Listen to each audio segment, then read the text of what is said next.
Selesai. Oke, terima kasih. Alhamdulillah pada kesempatan kali ini kita semua dapat berkumpul seperti biasa di sekolah dalam keadaan sehat walafiat untuk kembali melaksanakan pembelajaran seperti biasa. Sudah siap ya teman-teman semuanya? Siap. Siap. Ada yang tidak membawa untuk pembelajaran hari ini? Tidak membawa LKS, tidak membawa buku atau alat tulis? Bawa semua Bu. Bawa semuanya. Oke.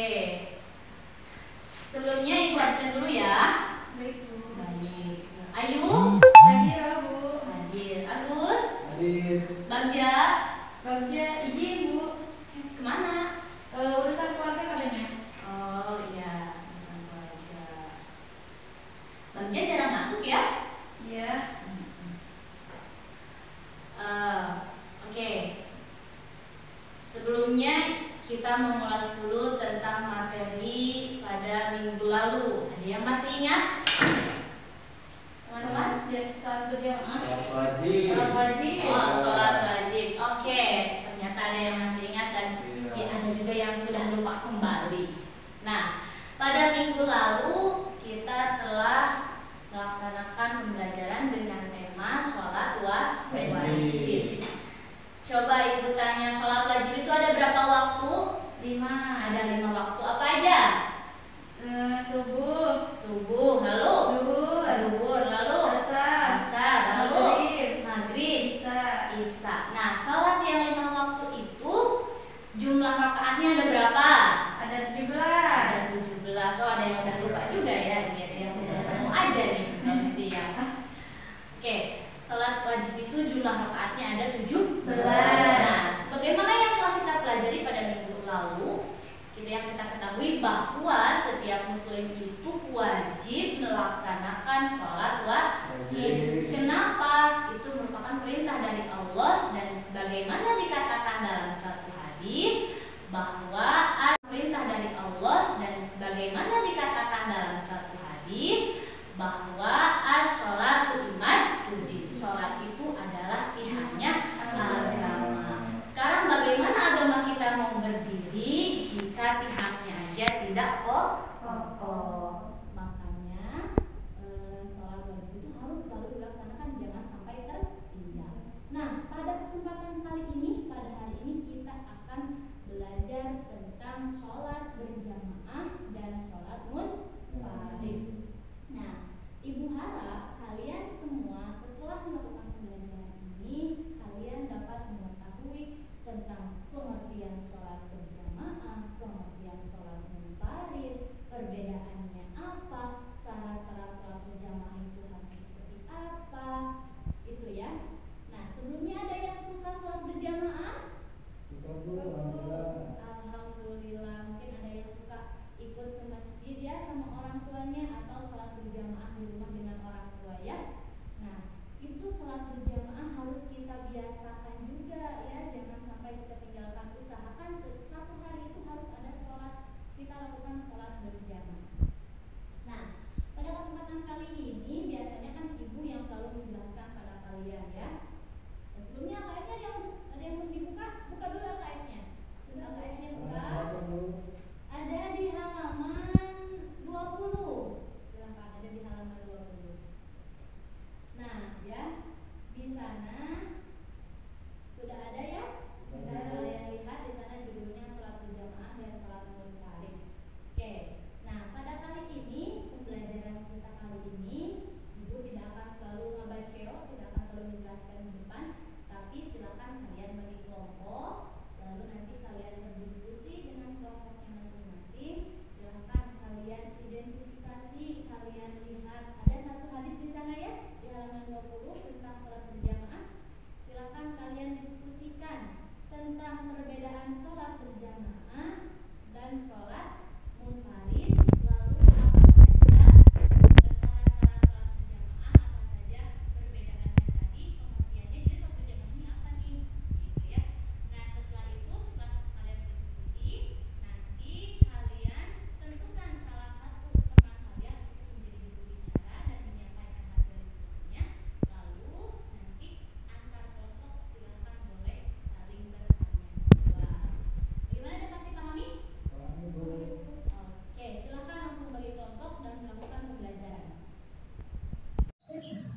baik anak-anak. Sebagaimana yang telah disebutkan Ibu tadi, bahwa pada hari ini kita akan belajar tentang sholat berjamaah dan juga sholat munfarid. Nah, sebelum kita berangkat kepada poin-poin selanjutnya, poin yang pertama yaitu tentang pengertian sholat berjamaah dan sholat munfarid. Nah, dari pengertian ini kita bisa mengetahui perbedaan dari sholat berjamaah dan juga sholat munfarid ini. Nah, sholat berjamaah dapat diartikan sebagai sholat yang dilakukan secara bersama-sama minimal oleh 2 orang, yaitu 1 orang menjadi imam, 1 orang menjadi makmum. Jadi walaupun hanya 2 orang dilakukan secara dapat menjadi sholat berjamaah. Nah, kalau sholat munfarid ini adalah sholat yang dilakukan secara sendirian, gitu ya. Jadi dapat kita ketahui perbedaannya bahwa sholat berjamaah dilakukan secara bersama-sama, sholat munfarid dilakukan secara sendirian. Baik itu sholat fardu maupun sholat sunat, nah bisa dilakukan secara berjamaah dan juga munfarid. Tetapi ada juga sholat sunat yang tidak bisa dilakukan secara berjamaah. Adapun contoh sholat sunat yang bisa dilakukan secara berjamaah, contohnya adalah sholat istisqa. Biasanya sholat istisqa itu dilakukan secara berjamaah, secara bersama-sama. Nah, selanjutnya bagaimana hukum melaksanakan sholat berjamaah? Nah, hukum sholat berjamaah ini menurut jumhur ulama atau kebanyakan ulama menyebutkan bahwa hukum sholat berjamaah ini adalah sunnah muakkad. Maksudnya apa? Sunnah muakkad ini maksudnya adalah sunat yang dihaluskan. Jadi selagi kita bisa melakukan sholat berjamaah, maka lakukanlah lebih baik sholat berjamaah daripada sholat sendirian. Walaupun misalkan di rumah kita berjamaah dengan ibu kita atau ayah kita, walaupun hanya 2 orang. Karena tadi minimal sholat berjamaah itu dilakukan oleh dua orang, di mana yang satu menjadi imam dan yang satu lagi menjadi makmum. Nah, jadi misalkan di rumah ketika kita ada orang tua, ada adik kita atau kakak kita, sebaiknya kita melakukan sholat berjamaah. Itu lebih dianjurkan daripada kita sholat sendirian. Kenapa demikian? Kenapa sih sholat berjamaah itu lebih dianjurkan atau hukumnya menjadi sunnah muakkad? Ada yang tahu mungkin anak-anak semuanya? Ada yang pernah mendengar kenapa sholat berjamaah ini lebih dianjurkan? Ada yang tahu? Karena pahalanya lebih besar. Karena pahalanya besar. Ya, betul sekali. Nah, pahalanya lebih besar. Kenapa? Karena ada salah satu hadis Nabi yang menyebutkan bahwa sholat berjamaah ini pahalanya lebih besar atau derajatnya lebih tinggi. Hadis yang mana? Nih, berikut hadisnya. Ibu tulis dulu ya. Ya, Bu. Coba, Bu.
Nah, berikut ini hadis yang menyebutkan bahwa sholat berjamaah ini derajatnya lebih tinggi, yaitu sholatul jamaati tafdulu ala sholatil fardhi bisab'i wa ishrina darajatin. Yang artinya sholat berjamaah ini lebih utama daripada sholat sendirian, yaitu lebih utama 27 derajat. Bisab'i wa ishrina. Jadi lebih utama 27 derajat daripada sholat sendirian. Berarti kalau misalkan kita bisa sholat secara berjamaah daripada sholat sendirian, lebih baik kita melaksanakan sholat berjamaah karena derajatnya lebih tinggi 27 derajat daripada sholat sendirian.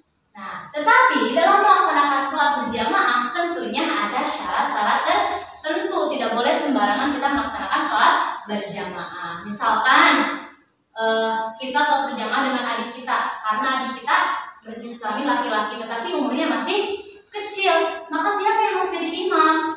Maka seharusnya kita yang udah besar, yang sudah balik menjadi imam. Itu. Jadi ada syarat dan ketentuannya juga. Jadi syarat ketentuannya apa? Kita pisahkan ya. Ada syarat menjadi imam, ada juga syarat menjadi makmum. Nah, untuk syarat menjadi imam yang pertama yaitu harus beragama Islam. Tentunya ya, orang yang beragama Islam tidak memiliki kewajiban untuk sholat. Yang kedua yaitu balik. Nah, berarti anak-anak tidak boleh menjadi imam. Yang ketiga berakal sehat. Yang keempat yaitu baik fasih dalam bacaan Al-Quran. Jadi misalkan kita ada di suatu masjid ya, ada orang yang lebih tua, tetapi dalam bacaan Al-Qurannya kurang baik, kurang fasihat dalam membacakan lafaz-lafaznya juga makhrajnya, maka lebih baik jangan menjadi imam. Ya, selanjutnya yaitu tidak sedang menjadi makmum. Jadi harus jadi imam, jangan sampai kita bermakmum pada orang yang sedang menjadi makmum. Nah, itu syarat orang yang menjadi imam. Selanjutnya syarat orang yang menjadi makmum. Yang pertama yaitu harus niat mengikuti imam. Jadi seorang makmum harus tetap mengikuti imam walaupun misalkan bacaan sholat si makmum belum selesai, tetap harus mengikuti gerak-geriknya imam. Yang kedua yaitu mengetahui gerak-geriknya si imam. Yang ketiga harus berada dalam satu tempat dengan imam, jangan sampai imam di tempat A, makmum di tempat B. Mungkin itu tidak mungkin ya. Jadinya sholat berjamaah. Selanjutnya jarak antara makmum dan imam jangan sampai terlalu jauh. Nah, itu syarat-syarat untuk menjadi imam dan makmum. Ada juga halangan atau yang tidak sah seseorang melakukan sholat berjamaah itu ada 4. Yang pertama yaitu seorang laki-laki bermakmum kepada seorang perempuan. Jadi kalau misalkan seorang laki-laki yang sudah balik, maka tidak boleh bermakmum kepada seorang wanita. Jadi yang laki-laki tetap harus menjadi imam. Yang kedua yaitu makmum yaitu waria tidak boleh bermakmum kepada wanita. Lalu laki-laki tidak boleh bermakmum kepada waria. Dan yang terakhir, waria kepada waria itu tidak boleh bermakmum ya. Bagaimana pengertian anak-anak? Mengerti. Ya, itulah pengertian perbedaan syarat dan larangan yang dilakukan dalam sholat berjamaah. Jadi, makanya sholat berjamaah itu hukumnya sunnah muakkad lebih penting. Kenapa? Karena derajatnya lebih tinggi daripada sholat munfarid. Oke anak-anak, tadi Ibu sudah menjelaskan mengenai sholat berjamaah dan juga sholat munfarid. Ya, tadi Ibu sudah menjelaskan mengenai pengertian sholat berjamaah, pengertian sholat munfarid, lalu keutamaan sholat berjamaah, syarat-syarat sholat berjamaah, dan juga apa saja yang tidak boleh dilakukan dan apa saja yang tidak boleh, yang haram jika imam dan makmumnya tidak sesuai ya. Nah, selanjutnya Ibu mau mengecek pemahaman kalian semua ya. Coba Ibu boleh bertanya satu persatu? Boleh. Ya. Oke, yang di belakang Gina. Nah, Ibu bertanya, apa pengertian sholat berjamaah itu? Sholat yang dilakukan lebih dari 2 orang, Bu. Sholat yang dilakukan lebih dari 2 orang. Oke, jadi minimal sholat berjamaah itu kemarin kata Ibu yaitu minimal dilakukan oleh 2 orang. Selanjutnya Ilham, sholat berjamaah itu minimal harus ada apa aja? Ada imam sama makmum, Bu. Ada imam dan makmum. Oke, bagus. Selanjutnya Fitra. Nah, kan kemarin Ibu sudah menyebutkan mengenai keutamaan sholat berjamaah. Jadi utamanya sholat berjamaah dan sholat munfarid itu apa? Perbedaannya? Utamanya? Kalau sholat berjamaah itu pahalanya 2 kali lipatkan. Ya, lalu kalau sholat sendiri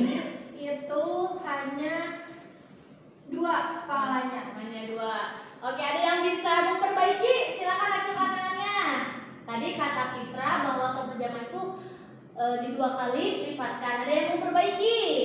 Jawabannya sudah bagus, cuma masih kurang tepat. Silakan acungkan tangannya. Ada yang menjawab? Saya Bu. Silakan Nala.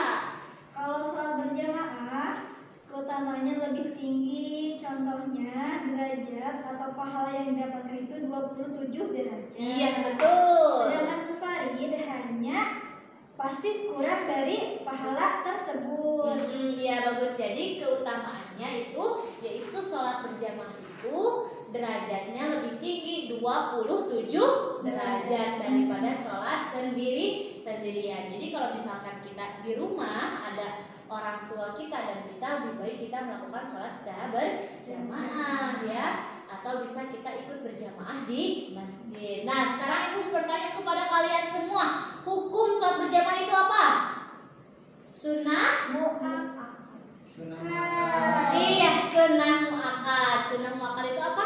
Sunnah yang dianjurkan ya. Jadi sunnah muakkad hukum sholat berjamaah itu. Kenapa sunnah muakkad? Karena yang tadi itu yang disebutkan bahwa sholat berjamaah itu keutamaannya 27 derajat.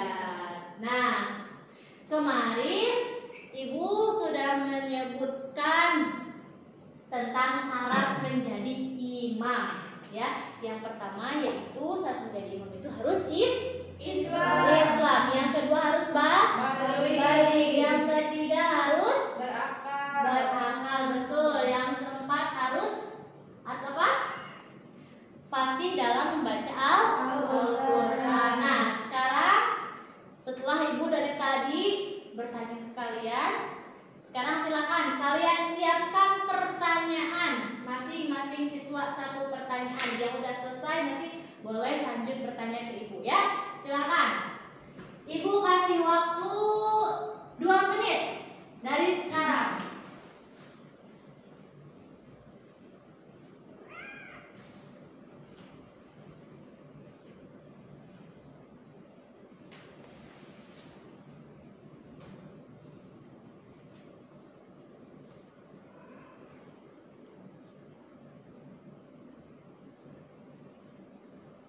Saya Bu. Silakan, Ilham. Ya, ini bertanya Ibu, kalau misalnya ketika sholat berjamaah imamnya tiba-tiba kentut, itu gimana Bu? Imamnya tiba-tiba kentut. Nah, itu gak apa-apa, berarti imamnya batal, tapi makmumnya tidak batal. Maka imamnya yang keluar untuk mengambil wudhu kembali. Imamnya digantikan oleh orang yang berada di belakang si imam tadi. Begitu. Selanjutnya, ada yang bertanya lagi?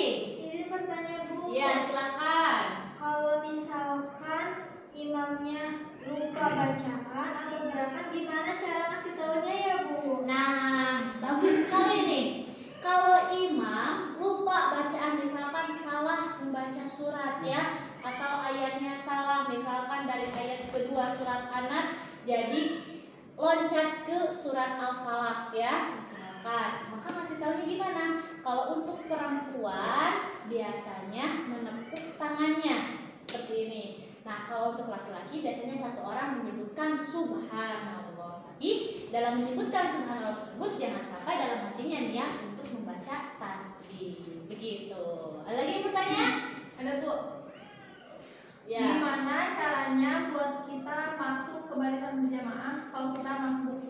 Oke, kalau dalam barisan berjamaah nih bagus banget nih. Barisan berjamaah, nah kita utamakan kalau misalkan berjamaahnya 2 orang, maka imam di depan. Nah, si makmumnya di samping kanan imam tapi tidak terlalu belakang ya, hanya setengahnya saja. Lalu misalkan datang lagi 1 orang, nah itu masuknya sebelah kiri, jadi yang tengahnya kosongnya. Kalau datang lagi 3 orang, baru yang 2 orang tadi yang di kanan dan di kiri harus mundur. Nah misalkan nih ada yang berjamaah di masjid, tadi di masjid lagi berjamaah, ada 3 saf misalkan. Terus ada masbuk, maka langsung ikutin aja ke barisan paling belakang, barisan selanjutnya paling terakhir. Kalau misalkan di belakang itu cuma ada 1 orang, maka kita harus memenuhi dulu ke sebelah kanan. Kalau sebelah kanan sudah penuh sampai tembok, baru kita memenuhi ke sebelah kiri. Oke ya, mungkin itu. Terima kasih ya buat kalian yang udah bertanya. Pertanyaannya sangat bagus sekali semuanya.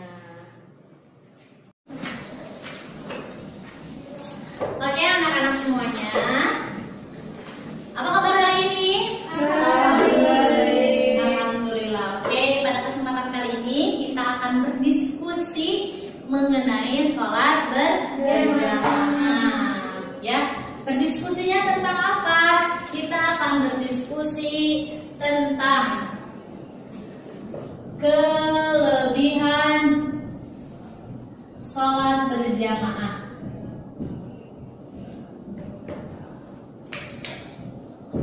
Nah, sebelumnya kalian ibu bagi menjadi 2 kelompok ya. Iya Bu. 2 kelompok. Nah, tugasnya adalah silakan kalian cari hadis mengenai kelebihan sholat berjamaah, dan nanti silakan kalian nanti bagi yang ibu tanya berarti kalian harus mengemukakan hasil diskusi tersebut. Silakan ibu kasih waktu 10 menit saja untuk berdiskusi mengenai kelebihan sholat berjamaah.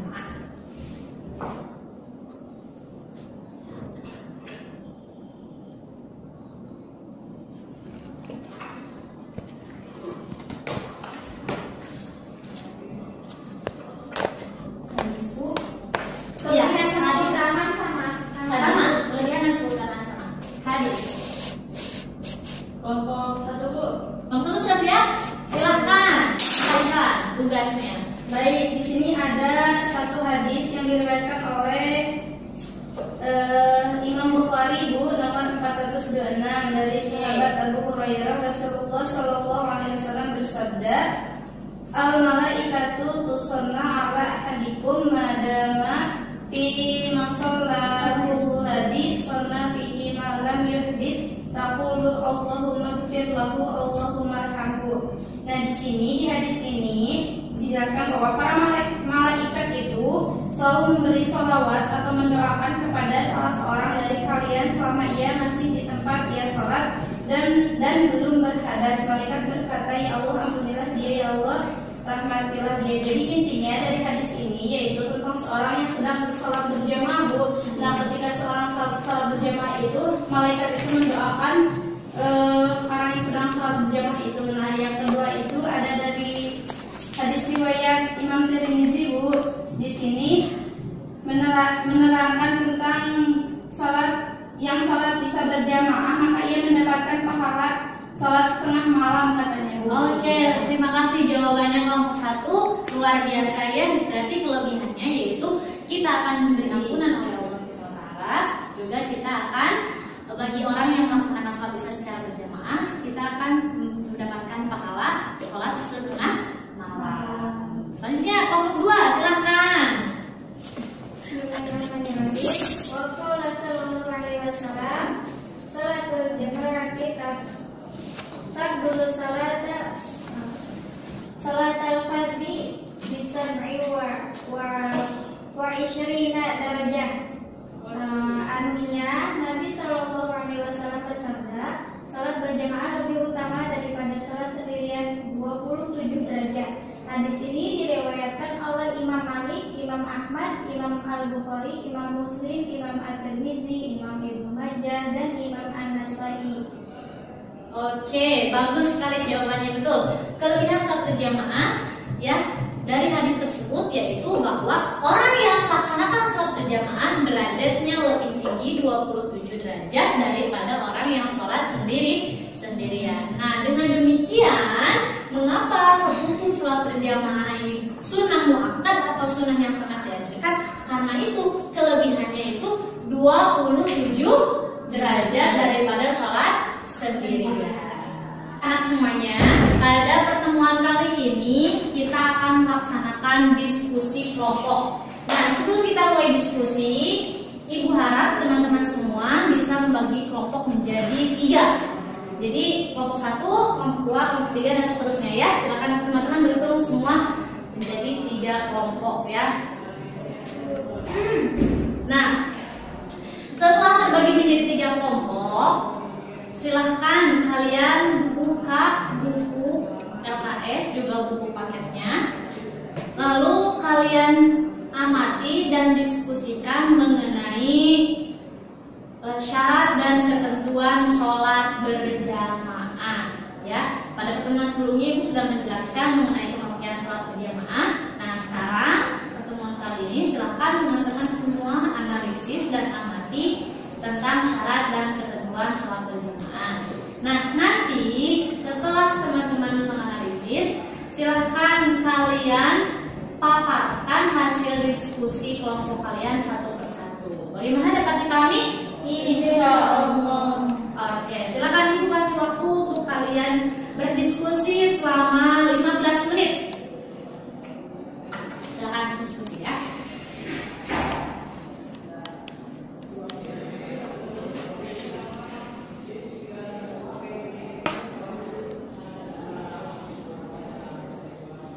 Baik, sudah 15 menit ya. Ada yang sudah selesai? Belum Bu, bentar lagi. Silakan. Kelompok mana yang sudah siap untuk mempresentasikan hasil diskusinya?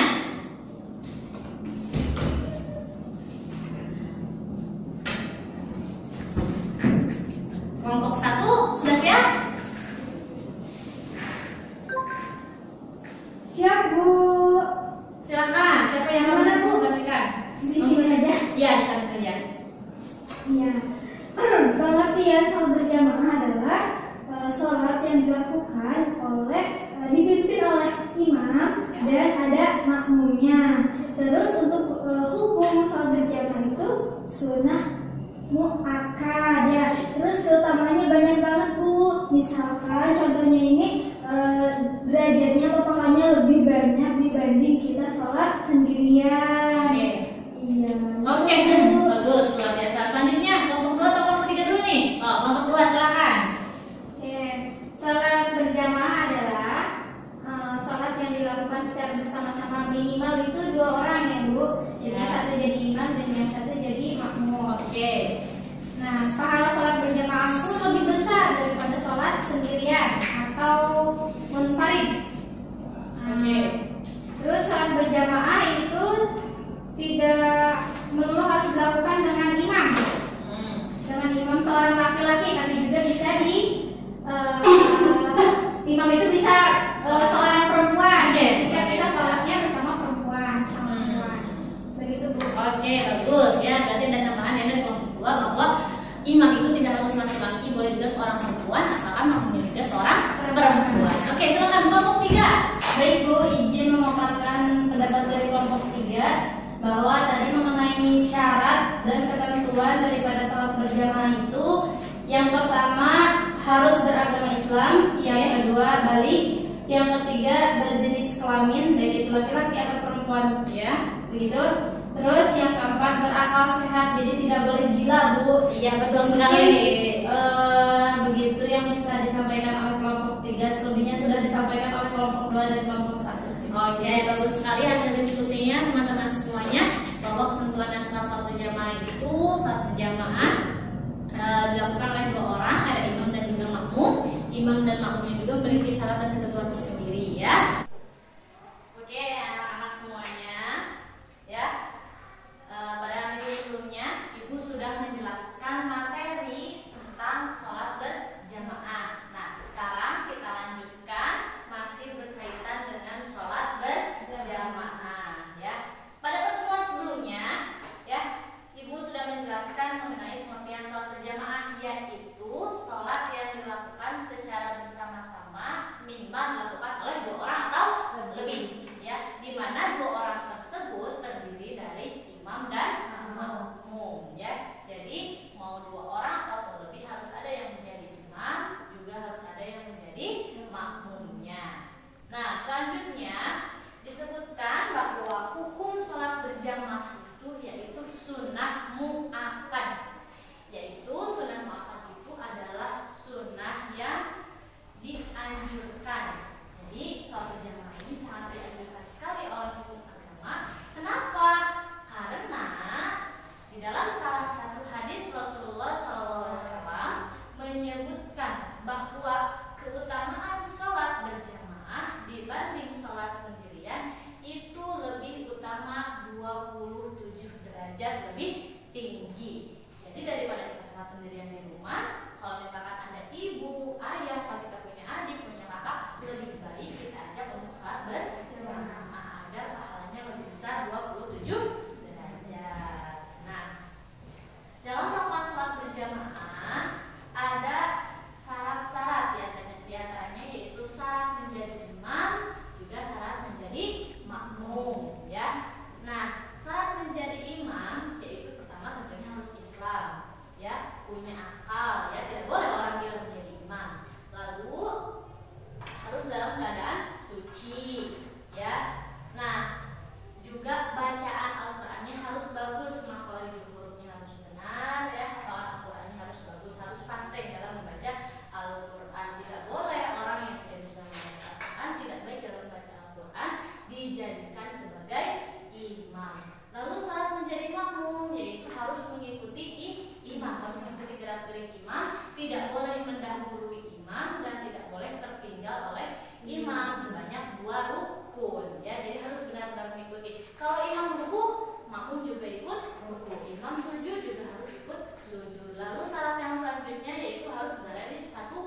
Enggak, udah masuk ya. Silahkan dijawab ya pertanyaannya di Google Form.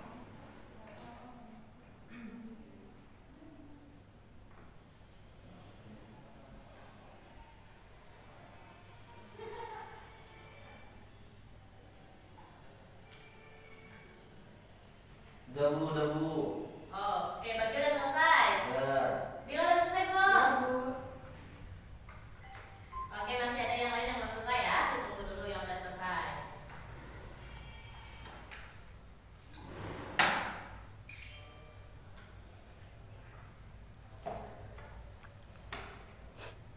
Oke, sudah selesai semuanya? Sudah. Sudah. Nah, nanti Ibu cek jawaban-jawaban kalian atas pertanyaan-pertanyaan yang sudah Ibu berikan tadi ya. Dari pertemuan awal sampai terakhir di sana Ibu berikan pertanyaannya ya, untuk mengevaluasi juga Ibu menggunakan Google Form tersebut. Nanti Ibu cek, nanti Ibu masukkan nilainya. Oke, anak-anakku semuanya. Jadi kesimpulannya dari materi kita ya tentang sholat berjamaah, yaitu sholat berjamaah itu sholat yang dilakukan secara bersama-sama, 2 orang maupun lebih dilakukan di antaranya salah satunya harus ada yang menjadi imam. Dan kelebihan dari sholat berjamaah dengan sholat sendirian itu yaitu lebih tinggi berapa? 27 derajat. 27 derajat. Nah, nanti teman-teman semuanya catatannya jangan lupa dikumpulkan ya, rangkumannya semua dikumpulkan. Nah, lalu pada pertemuan kita yang akan datang kita akan masuk pada bab selanjutnya, yaitu tentang kewajiban menuntut ilmu. Bab selanjutnya tentang kewajiban menuntut ilmu. Nanti Ibu akan jelaskan kembali tentang materi menuntut ilmu dan juga kita akan berdiskusi kembali mengenai kewajiban menuntut ilmu. Kewajiban kita sebagai muslim untuk menuntut ilmu ya. Nah, teman-teman semuanya, terima kasih sudah melakukan pembelajaran pada hari ini dengan semangat, mengikuti semua arahan dari Ibu. Semoga kalian semua menjadi orang-orang yang sukses. Harus tetap semangat dalam mengikuti pelajaran ya. Dan semoga kalian semua menjadi orang sukses, cita-cita kalian tercapai. Nah, terima kasih ya. Ibu cukupkan